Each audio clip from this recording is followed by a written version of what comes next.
তোমালোকে বহুতে খুদি থাকা যে কম্পাৰ্টমেণ্টেল এক্সাম কেতিয়া হ'ব যিসকলে নেকি মেট্ৰিকত এবাৰ ৰিজাল্ট বেয়া কৰিছা সেইসকলে বহুতে খুদি থাকা যে কম্পাৰ্টমেণ্টেল এক্সামটো কেতিয়া হ'ব কেতিয়া ৰুটিন প্ৰকাশ পাব তোমালোকে বহুতে জানিব বিচৰা গতিকে আজিৰ এই ভিডিঅ'টো তোমালোকে এই বিষয়ে জানিব পাৰিবা আৰু এটা এক্সপেক্টেড ডেট তোমালোকক জনাই দিব চেষ্টা কৰিম আৰু এই ডেট মতেই কম্পাৰ্টমেণ্টেল এক্সাম হোৱাৰ পূৰ্ণ সম্ভাৱনা থাকিব গতিকে ভিডিঅ'টো শেষলৈকে চাই শেয়াৰ কৰি দিবা যাতে সকলোৱে চাব পাৰে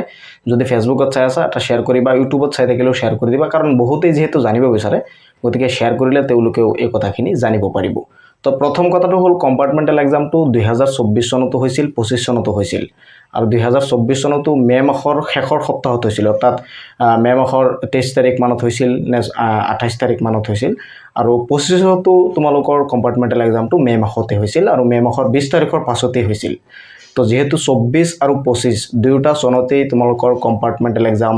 মে মাহত মানে অনুষ্ঠিত হৈছে গতিকে এইবাৰো তোমালোকৰ কম্পাৰ্টমেণ্টেল এক্সামটো মে মাহত অনুষ্ঠিত হ'ব বোৰ্ডে তোমালোকৰ অতি সোনকালে ৰুটিন প্ৰকাশ কৰিব যেহেতু তোমালোকৰ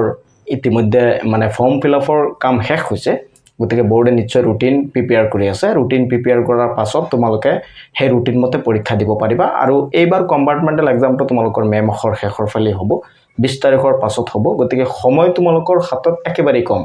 20-25 দিন সময় আছে যদি তুমি এই 20-25 দিন সময় ভালকে ষ্টাডি নকৰা তেনেহলে কিন্তু মেট্ৰিকৰ নিচিনাই তোমালোকৰ ৰিজাল্ট বেয়া হ'ব গতিকে অলপ ধ্যান দি মনোযোগ সহকাৰে যাতে তোমালোকে মেট্ৰিকত পাছ কৰিব পাৰা সেই মনোবল ৰাখি তোমালোকে পঢ়া ষ্টাৰ্ট কৰি দিয়া 20-25 দিন সময় যিমানেই আছে তোমালোকৰ হাতত পঢ়ি তোমালোকৰ সিলেবাস যিখিনি আছে কোনোবাই হয়তো ইংৰাজীত দিব কোনোবাই হয়তো ম্যাথছত দিব কম্পাৰ্টমেণ্টেল এক্সাম দিয়াটো সহজ কাৰণ গোটেইখিনি মানে সাবজেক্ট তোমালোকৰ পঢ়িব নালাগে যেটো তুমি বেয়া কৰিছা জাস্ট হেতু পঢ়িলে হ'ল আৰু ডিটেইলছত পঢ়িবলৈ চেষ্টা কৰিবা যিমানখিনি পঢ়া তুমি যদি জাস্ট পাস কৰিব বিচৰা